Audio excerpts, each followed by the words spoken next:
Hi guys, welcome to a video, and in today's video I'm just going to be reviewing another throwback lesbian film, But I'm a Cheerleader. A lot of you will already be very familiar with this film. It is a cult classic amongst the gay and lesbian communities. And yes, this is the film where RuPaul pretends to be straight. In fact, he even wears a shirt saying straight is great, and I'm sure it is not. Whenever I roast straight people on this channel, there is some discontent. And I would just like to announce officially that I don't give a f***.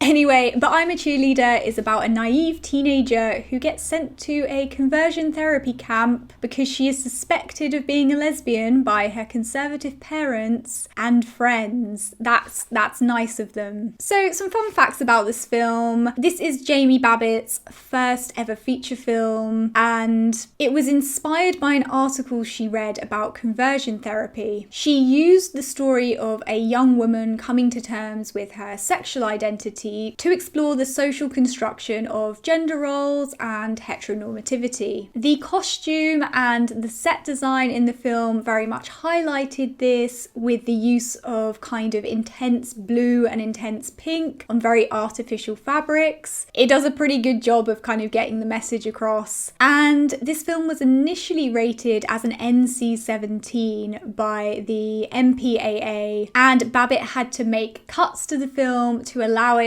to be rated an R so more people could see the film. And Babbitt has criticised the MPAA for discriminating against gay content, which I agree with. When you have gay content, it is seen as more sexualised and salacious than if you have heteronormative content. You know, if a man and woman is kissing, it's wholesome.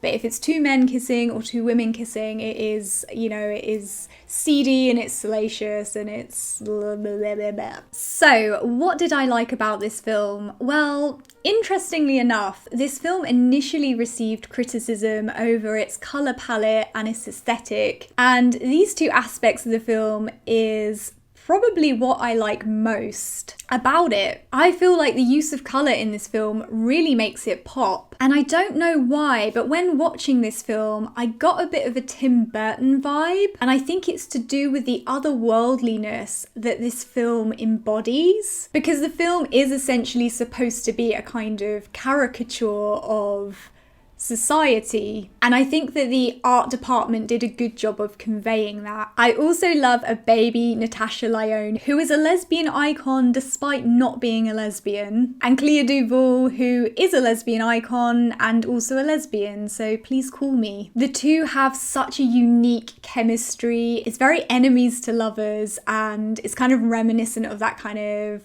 antagonistic yet can't stay away from each other thing, and it really works well in this film. I thought they were incredibly well cast and paired up very nicely, and both the characters of Megan and Graham worked really well off of one another. It was really delicious to watch. So this film is very much about gender roles as well as kind of sexuality, and the film very much holds up a mirror of the cookie cutter roles that women and men are expected to fit into to be acceptable members of society, and it highlights the kind of ridiculousness of this. I also liked that vegetarianism is a symptom or a telltale sign of lesbianism in this universe. I mean, there's somewhat in the right area, but I know a lot of lesbians who enjoy a good steak. Some of you like to tell me about things like that, you know? Graham is such a heartthrob, and she kind of reminds me of like an OG Shane type character, and her apathy is just, it's a mood, it's a whole mood. I don't understand conversion therapy camps. Yes, they are sadistic and horrific, but that's not why I don't understand them. I don't understand them because it's essentially a bunch of gay people living together.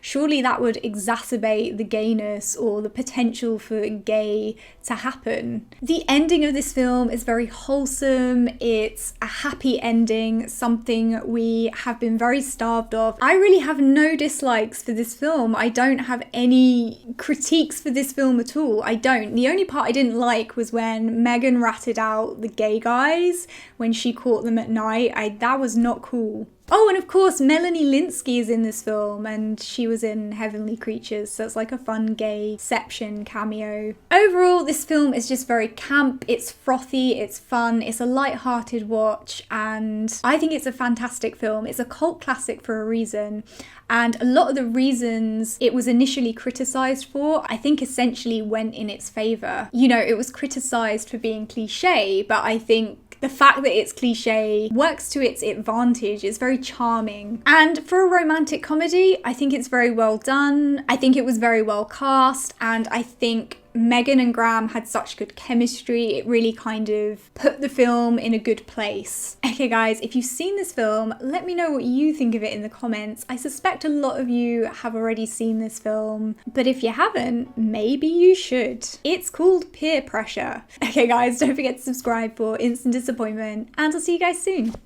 Bye.